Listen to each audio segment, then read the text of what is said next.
মাজুলীৰ এজন সেনা জোৱানৰ প্ৰশংসনীয় পদক্ষেপ।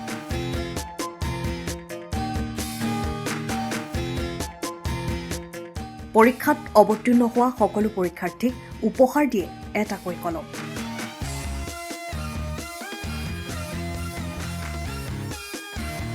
ৰাজ্যত আজিৰে পৰা আৰম্ভ হৈছে হাইস্কুল শিক্ষান্ত পৰীক্ষা।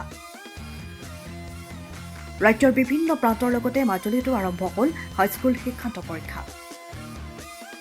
মাজুলীত এইবাৰ ১,৫৯৮ জন ছাত্ৰ আৰু ১,৬৩২ গৰাকী ছাত্ৰী, মুঠ ৩,২৩০ গৰাকী শিক্ষাৰ্থী অৱতীৰ্ণ হৈছে।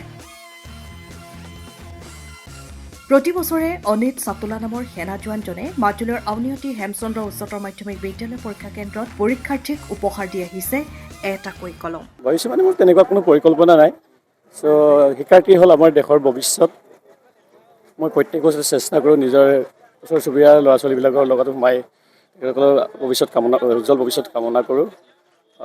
এই প্ৰত্যেক বছৰে আহি মেট্ৰিক পৰীক্ষা টাইমত আৰু উচ্চতৰ মাধ্যমিক শিক্ষা পৰীক্ষা টাইমত মই ইহঁতক লগ কৰি কিবা এটা ভাল লাগে। সেইকাৰণে মই আহি প্ৰত্যেক বছৰতে মই ইহঁতৰ লগত সদায় হয়, আজি সমগ্ৰ অসমতে হাইস্কুল শিক্ষান্ত পৰীক্ষা আৰম্ভ হৈছে।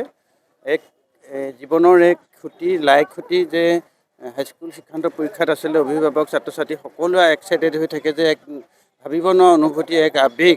এই পৰীক্ষাত আচলতে সকলোৱে ভয় ভীতি লৈ আহে।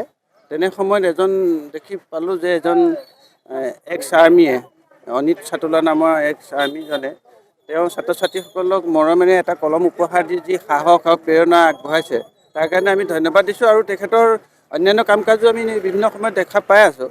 যোৱা বছৰো তেখেতে তেনেকৈ কলম দিয়াৰ জৰিয়তে আচলতে ছাত্ৰ ছাত্ৰীসকলৰ বুকুৰ মাজত সোমাব বিচাৰিছে। তেওঁলোকক আগবঢ়াই দিয়াৰ ক্ষেত্ৰত, এখোজ আগবঢ়াই দিয়াৰ ক্ষেত্ৰত তেওঁ যি পদক্ষেপ গ্ৰহণ কৰিছে, সঁচাই আমি তেওঁক ধন্যবাদ দিছোঁ আৰু প্ৰশংসাৰ পাত্ৰ।